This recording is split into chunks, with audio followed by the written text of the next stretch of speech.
हिंदुस्तान के हर कोने में सालों तक इस विषय पर ब्रेनस्टॉर्मिंग हुआ, उस सब के जिस तैयार किए गए और देश के बहुत ही अच्छे विद्वान, और वो भी आज के युग को ध्यान में रखते हुए जो लोग साइंस और टेक्नोलॉजी से जुड़े हुए थे, ऐसे लोगों के नेतृत्व में इसकी विशद चर्चाएं हुई।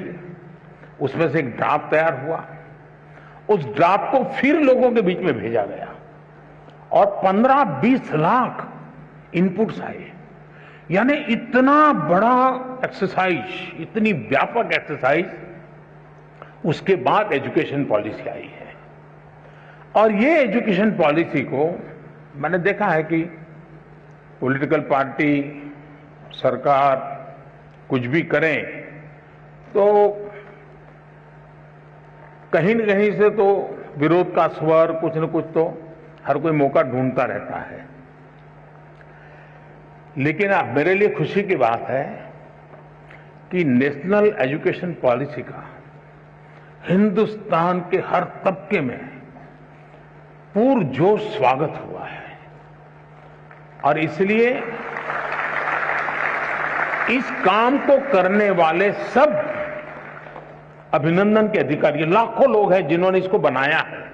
ये सरकार ने नहीं बनाया है, देश के नागरिकों ने बनाया है, देश के विद्यार्थियों ने बनाया है, देश के टीचर्स ने बनाया है और देश के भविष्य के लिए बनाया है।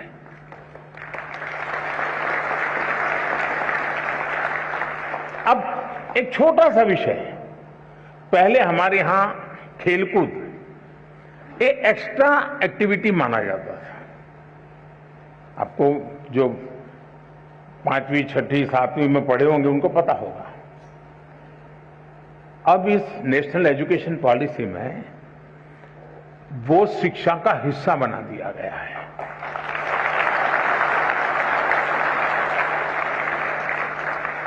यानी खेलकूद, खेलना खिलने के लिए बहुत अनिवार्य होता है। बिना खेले कोई खिल नहीं सकता।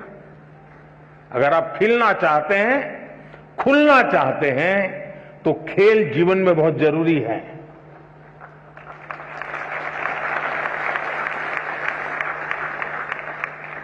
टीम स्पिरिट आता है, साहस आता है, अपने प्रतिस्पर्धी को समझने की ताकत आती है। ये सारी किताबों में से जो सीखते हैं, खेल के मैदान में आसानी से सीख सकते हैं। लेकिन वह पहले हमारी शिक्षा व्यवस्था से बाहर था, एक्स्ट्रा एक्टिविटी था, उसको प्रतिष्ठा दी। अब आप देखते हैं कि परिवर्तन आने वाला है और इन दिनों खेलकूद में जो रुचि बढ़ रही है तो उसको एक प्रतिष्ठा मिली है। फर्क, मैं एक ऐसी चीज बता रहा हूं कि जो आपको ध्यान में आए। कहने के लिए तो मेरे पास बहुत सारी चीजें हैं। उसी प्रकार से क्या हम 20वीं सदी की नीतियों को लेकर के 21वीं सदी का निर्माण कर सकते हैं क्या? मैं आप लोगों से पूछता हूं। 20वीं सदी की सोच, 20वीं सदी की व्यवस्था, 20वीं सदी की नीति, इससे 21वीं सदी में आगे बढ़ सकते हैं क्या? जरा जोर से बताइए ना। नहीं बढ़ सकते ना। तो हमें 21वीं सदी के अनुकूल अपनी सारी व्यवस्थाओं को, सारी नीतियों को ढालना चाहिए कि नहीं ढालना चाहिए? अगर हम अपने आप को इवॉल्व नहीं करेंगे तो हम ठहर जाएंगे, और ठहर जाएंगे ऐसा नहीं, हम पिछड़ जाएंगे। और इसलिए भी वैसे बीच में समय जितना जाना चाहिए था उससे ज्यादा चला गया, उससे देश का नुकसान हुआ है। लेकिन अब जब हम पहुंच चुके हैं, अब जैसे आज हम देखते हैं कि कभी कभार मां बाप की इच्छा के कारण, रिसोर्सेज के कारण, नजदीक में व्यवस्था के कारण हम अपनी इच्छा की शिक्षा के लिए आगे नहीं बढ़ पाते हैं। और सब प्रेशर के कारण और प्रतिष्ठा के कारण एक ढर्रे पर चले गए, हाँ नहीं डॉक्टर बनना है। लेकिन हमारा जो इंस्टिंक्ट है कुछ और है। मुझे वाइल्ड लाइफ में इंटरेस्ट है, मुझे पेंटिंग में इंटरेस्ट है, मुझे टेक्नोलॉजी में इंटरेस्ट है, मुझे साइंस में इंटरेस्ट है, मुझे रिसर्च में इंटरेस्ट। अब कारणों से मैं मेडिकल में तो चला गया, पहले तो गए हैं तो फिर इस पाइपलाइन में यहां घुसे आप तो आपको वहां ही निकलना पड़ेगा दूसरे छोर पर। अब हमने कह दिया ऐसा जरूरी नहीं है कि आप प्रवेश कर लिया लेकिन 1 साल 2 साल के बाद लगा कि नहीं भाई मेरा रास्ता ये नहीं है, मेरा तो मिजाज वो है, मैं वहां जाना चाहता हूं। तो अब नेशनल एजुकेशन पॉलिसी आपको नए रास्ते पर जाने का अवसर देती है, सम्मान के साथ अवसर देती है।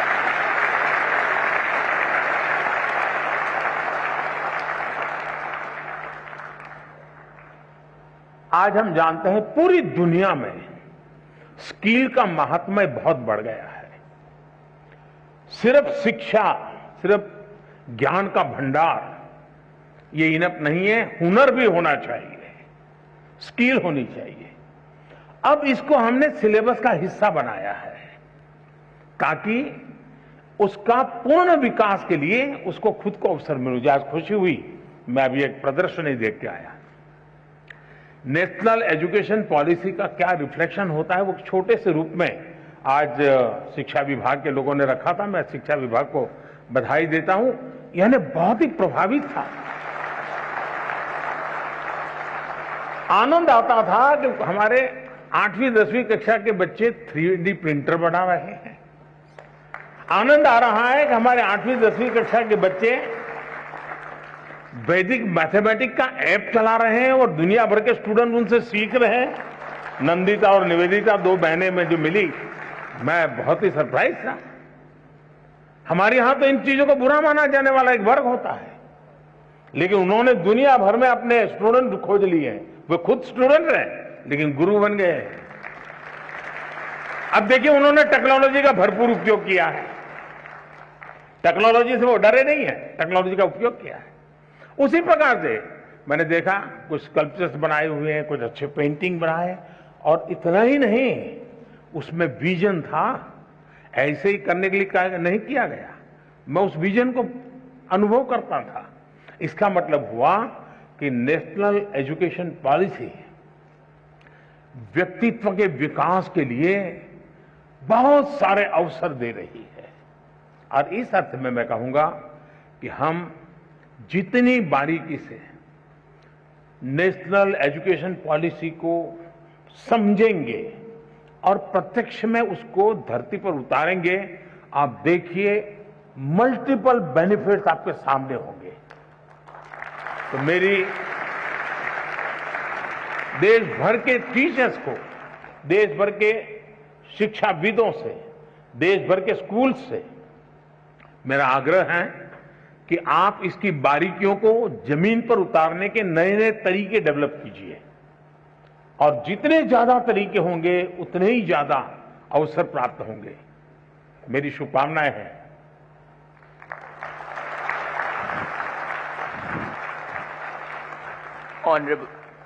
Honorable Prime Minister, sir, now we are absolutely confident that the national education policy will redefine the meaning of education for us and our future is brilliant. हम खेलेंगे तो अवश्य खेलेंगे। Honorable sir, Roshni of Rajkiya Kanya Inter College in the industrial town of Ghaziabad seeks respected Prime Minister's help and guidance on certain issues. Roshni, please ask your question. नमस्कार महोदय, माननीय प्रधानमंत्री जी, मैं रोशनी राजकीय कन्या इंटर कॉलेज विजयनगर गाजियाबाद उत्तर प्रदेश में 11वीं कक्षा की छात्रा हूँ। मान्यवर, मेरा प्रश्न यह है कि मुझे आश्चर्य है कि क्या छात्र परीक्षा से डरते हैं या अपने माता पिता और शिक्षकों से? क्या हमें परीक्षा को बहुत गंभीरता से लेना चाहिए जैसे कि हमारे माता पिता या शिक्षक हमसे उम्मीद करते हैं, या बस त्योहारों की तरह उनका आनंद लें? कृपया हमारा मार्गदर्शन करें। धन्यवाद। थैंक यू रोशनी। 5 नदियों के क्षेत्र, गुरुओं की भूमि स्थित समृद्ध राज्य पंजाब के भटिंडा से 10वीं की छात्रा किरणप्रीत इसी विषय पर अपना प्रश्न पूछना चाहती हैं। किरणप्रीत, कृपया अपना प्रश्न पूछें। Good morning, Honorable Prime Minister Sir. My name is Kiranpreet Kaur of class 10th. I study in Doon Public Senior Secondary School, Kalyan Sukha, District Bathinda, Punjab. Sir, my question to you is, how do I deal with my family's disappointment if my results are not good? I don't have negativity against my parents, because I know they need more reassurance than I do. Thank you, sir. Please guide me. Dhanyavad, Kiranpreet. Honorable Prime Minister, sir, like many of us, Roshni and Kiranpreet also find it a challenge to deal with the expectations of their parents and teachers. We look forward to your advice. Honorable sir. रोशनी, क्या कारण है कि आपने जब ये सवाल पूछा तो सबसे ज्यादा तालियां बजी? क्या कारण है?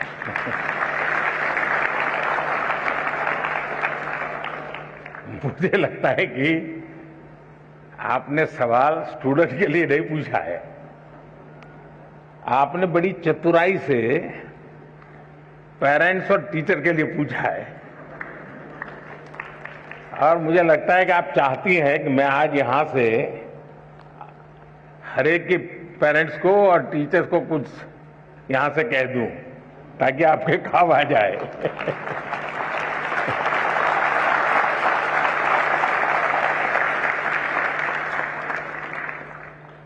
इसका मतलब कि आप पर प्रेशर है टीचर का, आप पर प्रेशर है पेरेंट्स का, और इसलिए आपको उलझन है कि मैं मेरे लिए कुछ करूं कि उनके कहने पर करूं।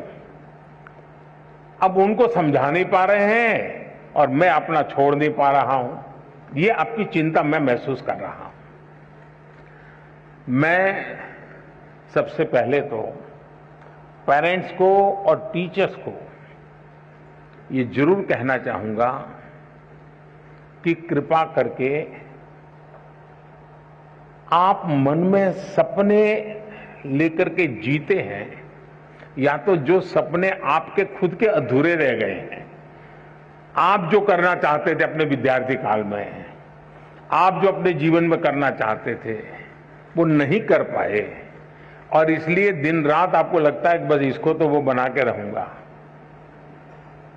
यानी आप अपने मन की बातों को, अपने सपनों को, अपनी अपेक्षाओं आकांक्षाओं को अपने बच्चे में एक प्रकार से इंजेक्ट करने की कोशिश करते हैं। बच्चा आपको रिस्पेक्ट करता है, माँ बाप की बात को बहुत महत्व देता है। दूसरी तरफ टीचर कहते हैं कि देखिए तुम्हें ये करना है, तुम ये करो, हमारे स्कूल में तो ये है रहता है, हमारी तो ये परंपरा है। आपका मन कुछ तीसरा ही करता है। और ज्यादातर हमारे बच्चों के विकास में ये जो कंफ्यूज और कॉन्ट्राडिक्टरी जो प्रभावों के बीच में उसे गुजरना पड़ता है, ये उसके लिए बहुत बड़ी चिंता का विषय होता है। और इसलिए पुराने जमाने में टीचर का परिवार से संपर्क रहता था। परिवार के हर लोग को टीचर जानते थे, और परिवार भी अपने बच्चों के लिए क्या सोचता है उसे टीचर परिचित होते थे। टीचर क्या करते हैं, कैसा करते हैं, वो उससे पेरेंट्स परिचित होते थे।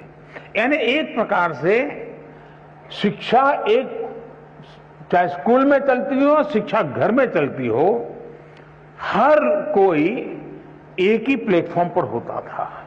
और उसके कारण अब क्या हुआ है, बच्चा दिन भर क्या करता है माँ बाप को समझ नहीं है, जानते नहीं है। टीचर को सिलेबस से लेना देना है, मेरा सिलेबस पूरा हो गया, मेरा काम हो गया, मैंने अच्छी तरह से पढ़ाया, बहुत मेहनत करके पढ़ाते, ऐसा नहीं कि नहीं पढ़ाते, लेकिन उसको लगता है कि मेरी जिम्मेवारी है सिलेबस पूरा करूं, वो मेरा दायित्व है। लेकिन बच्चे का मन कुछ और करता है। और इसलिए जब तक चाहे पेरेंट्स हो या टीचर्स हो या स्कूल का एनवायरनमेंट हो, हम बच्चे के शक्ति और उसकी सीमाएं, उसकी रुचि, उसकी प्रवृत्ति, उसकी अपेक्षा, उसकी आकांक्षा, इन सबको बारीकी से ऑब्जर्व नहीं करते हैं, उसको जानने समझने का प्रयास नहीं करते हैं और हम उसको धक्का मारते जाते हैं तो कहीं न कहीं वो लड़खड़ा जाता है। और इसलिए मैं रोशनी के माध्यम से सभी पेरेंट्स को, सभी टीचर्स को कहना चाहूंगा कि आप अपने मन की आशा अपेक्षा के अनुसार अपने बच्चों पर बोझ बढ़ जाए, इससे बचने का प्रयास करें। उनकी और हर बच्चे के पास एक स्ट्रेंथ होती है, हर माँ बाप को स्वीकारना होगा कि आपके तराजू में वो फिट हो या ना हो, लेकिन परमात्मा ने उसको किसी न किसी विशेष ताकत के साथ भेजा है, उसके अंदर कोई सामर्थ्य है। ये आपकी कमी है, ये आपकी कमी है कि आप उसके सामर्थ्य को पहचान नहीं पाते हो। ये आपकी कमी है कि आप उसके सपनों को समझ नहीं पा रहे हो और इसलिए दूरी वहीं से बन जाती है। और मैं चाहूंगा बच्चों से कि आप प्रेशर के बीच भी, अब ये तो मैं नहीं कहूंगा कि मां बाप का मत सुनो, मैं ये तो नहीं कहूंगा टीचर की बात मत सुनो, ये तो सलाह ठीक नहीं होगी। सुनना तो है ही है, वो जो कहते हैं उसको समझना है, लेकिन हमें उन चीजों को स्वीकार करना है जो हमारे भीतर बहुत सहज रूप से, आपने देखा होगा धरती भी वैसे तो निर्जीव लगती है, एक बीज बोएंगे तो उसमें से कुछ नहीं निकलता है, लेकिन उसी धरती पर दूसरा बीज बोएंगे तो बहुत कुछ निकल के आता है, बहुत बड़ा वटवृक्ष बन जाता है। दोष धरती का नहीं है, कौन सा बीज बोया है उस पर है। और इसलिए आपको पता है कि कौन सी चीज आप आसानी से अडॉप्ट कर लेते हैं, कौन सी चीज आपको मन के साथ एकदम उसमें आगे बढ़ जाते हैं। आप जी जान से उसमें जीतते जाइए, आपको कभी बोझ महसूस नहीं होगा। और शुरू में शायद शुरू में रुकावट आएगी, लेकिन बाद में परिवार गर्व करने लग जाएगा, हाँ हम तो सोचते थे कि इसमें ये बहुत अच्छा किया, आज तो हमारा नाम रोशन हो गया। 4 लोगों के बीच में बैठते हो तो तारीफ होती है। जो कल तक आपको ताकत को स्वीकार नहीं करते थे, वो आने वाले समय में आप ही के ताकत का गौरव गान करना शुरू कर देंगे। और इसलिए आप हंसते खेलते उमंग के साथ जो मिनिमम रिक्वायरमेंट है उसको पूरा करते हुए, अतिरिक्त जो सामर्थ्य है उससे जोड़ते हुए आगे बढ़ेंगे, आपको बहुत फायदा होगा।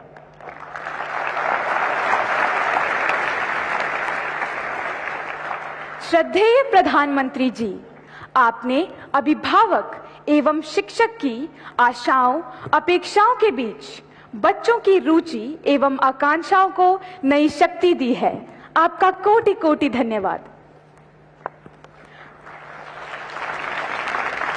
Honorable Prime Minister Sir, from the culturally rich city of Delhi, Vaibhav, a class 10th student of Kendriya Vidyalaya Janakpuri, earnestly seeks your counsel regarding his problem. Vaibhav, please ask your question. नमस्कार प्रधानमंत्री जी, मेरा नाम वैभव कनौजिया है। मैं कक्षा 10वीं का छात्र हूँ। मैं केंद्रीय विद्यालय जनकपुरी दिल्ली में पढ़ता हूँ। महोदय, मेरा आपसे यह प्रश्न है कि how to stay motivated and succeed when we have so many of backlog. Thank you sir. धन्यवाद वैभव।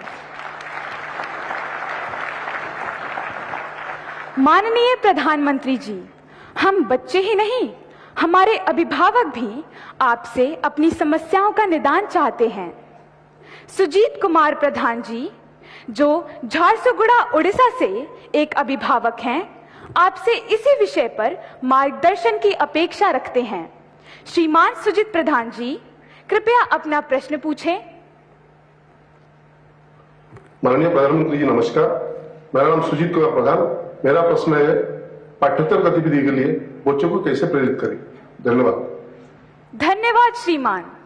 माननीय प्रधानमंत्री जी, स्थापत्य और चित्रकला के धनी राजस्थान के जयपुर की कक्षा 12वीं की छात्रा कोमल शर्मा आपसे अपनी परेशानी का हल चाहती हैं। कोमल, कृपया अपना प्रश्न पूछें। नमस्कार माननीय प्रधानमंत्री जी महोदय, मेरा नाम कोमल शर्मा है। मैं राजकीय बालिका उच्च माध्यमिक विद्यालय बगरू जयपुर कक्षा 12वीं की छात्रा हूँ। मेरा प्रश्न आपसे ये था कि मेरे एक सहपाठी का एक पेपर अच्छा नहीं गया है, तो मैं उसे दिलासा कैसे दूं? धन्यवाद। धन्यवाद कोमल। Honorable Prime Minister Sir, Aaron Epen, a class 10th student of Qatar, is overwhelmed by a similar problem. Aaron, please go ahead and ask your question. Namaste sir, greetings from MES Indian School, Doha, Qatar. My name is Aaron Epen of class 10. My questions to the Honorable Prime Minister of India are these.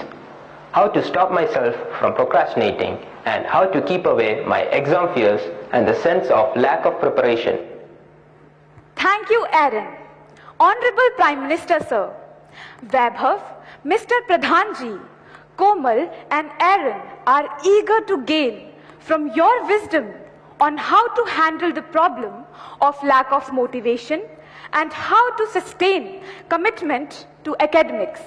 Also, many other students from all over India want to know how to ensure that they participate equally in extracurricular activities to be well-integrated individuals.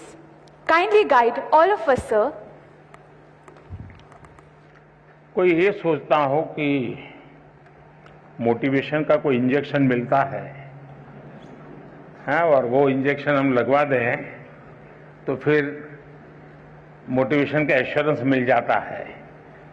किसी को लगता है कि ये formula मिल जाए तो फिर motivation की कभी समस्या नहीं रहेगी। तो मैं समझता हूं कि ये बहुत बड़ी गलती होगी। लेकिन पहले तो खुद को आप ऑब्जर्व कीजिए कि आप वो कौन सी बातें होती हैं जिससे पूरी तरह डीमोटिवेटेड हो जाते हैं। आपको पता चलेगा। आप दिन भर देखेंगे, सप्ताह भर देखेंगे, महीने भर देखेंगे तो आप पकड़ पाएंगे कहाँ जब ऐसा होता है तो मुझे लगता है वो मैं कुछ नहीं कर सकता, ये मेरे लिए कठिन है। तो एक खुद को जानना और उसमें भी वो कौन सी बातें हैं जो मुझे हताश कर देती है, निराश कर देती है, एक बार उसको जान लें और उसको एक बार नंबर बॉक्स में डाल दें। ठीक है, फिर आप कोशिश कीजिए कि वो कौन सी चीजें हैं जो सहज रूप से आपको मोटिवेट करती हैं। जो बातें सहज रूप से आपको मोटिवेट करती हैं उसको आप आइडेंटिफाई कीजिए। मान लीजिए आपने कोई बहुत अच्छा गाना सुना, सिर्फ उसका संगीत नहीं, उसके शब्दों में कुछ चीजें ऐसी है कि आपको लगता है हाँ यार, सोचने का तरीका ये भी हो सकता है। तो आपने देखा होगा कि आप अचानक नए सिरे से सोचना शुरू कर देते हैं। किसी ने आपको बताया था? नहीं बताया था, लेकिन आपने खुद को तैयार किया था कि वो कौन सी चीजें हैं जो मुझे मोटिवेट करता, आपने पकड़ लिया तो आपको मन करेगा हाँ ये मेरे लिए बहुत काम की चीज है। इसलिए मैं चाहूंगा कि आप स्वयं के विषय में जरूर एनालिसिस करते रहिए, उसमें किसी और की मदद के चक्कर में मत पड़िए। बार बार किसी को एक जाके मत कहो यार मेरा मूड नहीं है, मुझे मजा नहीं आता है। फिर आपके अंदर एक ऐसी वीकनेस पैदा होगी कि हर बार आप सिंपैथी चाहेंगे। फिर आपका मन करेगा मम्मी मेरे पास बैठे हैं, जरा मुझे पुचकारे पुलकारे, समय में जरा उत्साहित करे, मेरा लालन पालन करे। तो एक वीकनेस धीरे धीरे डेवलप हो जाएगी। कुछ पल तो अच्छे चले जाएंगे। और इसलिए कभी भी उन चीजों के विषय में सिंपैथी गेन करने के लिए उपयोग मत कीजिए, कभी मत कीजिए। है जीवन में मुसीबतें आई, निराशा आई, हताशा आई, मैं उसको खुद जीऊंगा, मैं उससे जम करके उससे जंग करूंगा और मेरी ही निराशा, मेरी उदासीनता को मैं ही खत्म कर दूंगा, मैं ही उसको कब्र में गाड़ दूंगा, ये विश्वास पैदा करें।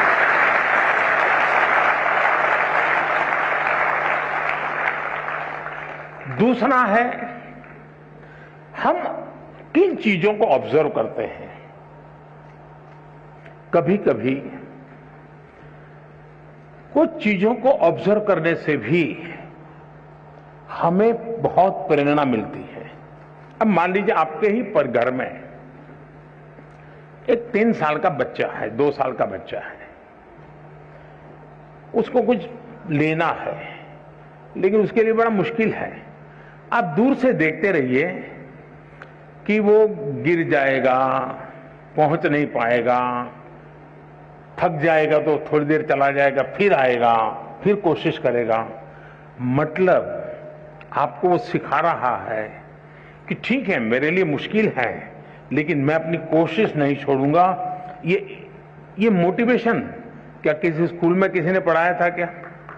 उस 2 साल के बच्चे को कोई प्राइम मिनिस्टर गया था कहने के लिए क्या? किसी प्राइम मिनिस्टर ने समझाया था क्या? अरे निराश मत हो जा बेटे, खड़े हो जा, दौड़ो, ऐसा कहने गया था क्या? जी नहीं। ईश्वर ने एक इनहेरेंट क्वालिटी हम सब में रखी हुई है, जो हमें कुछ न कुछ करने के लिए वो ड्राइविंग फोर्स बनती है। छोटे बालक में भी होता है। हमने कभी इन चीजों को ऑब्जर्व किया है? आपने देखा होगा कि कोई दिव्यांग अपनी कुछ गतिविधि करता है, उसने अपने तरीके ढूंढ लिए हैं, बहुत अच्छे ढंग से करता है, लेकिन हमने माइन्यूटली ऑब्जर्व किया कि देखिए भाई, ईश्वर ने उसकी इतनी शरीर में कमियां दी है, लेकिन उसने हार नहीं मानी है। उसने अपनी कमियों को ही शक्ति बना दिया है।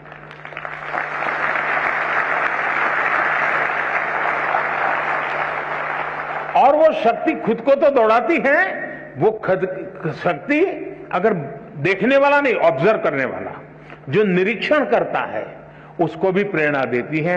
हम कोशिश करें, हमारे आसपास जो चीजें हैं उसको हम उस रूप में ऑब्जर्व करें, उसकी वीकनेसेस को ऑब्जर्व ना करें, उस कमियों को उसने कैसे मात किया है, उन कमियों को वो कैसे मात करता है, उस प्रक्रिया को बारीकी से देखिए। आप फिर अपने आप को उसके साथ कोरिलेट करेंगे कि हाँ, मैं ऐसा होता है तो मैं भी शायद ऐसा कर सकता हूं। ईश्वर ने तो मुझे हाथ पैर सब बहुत बढ़िया दिया है, मुझे तो कोई कमी नहीं है, मैं क्यों चुप बैठा हूं? आप खुद दौड़ने लग जाएंगे।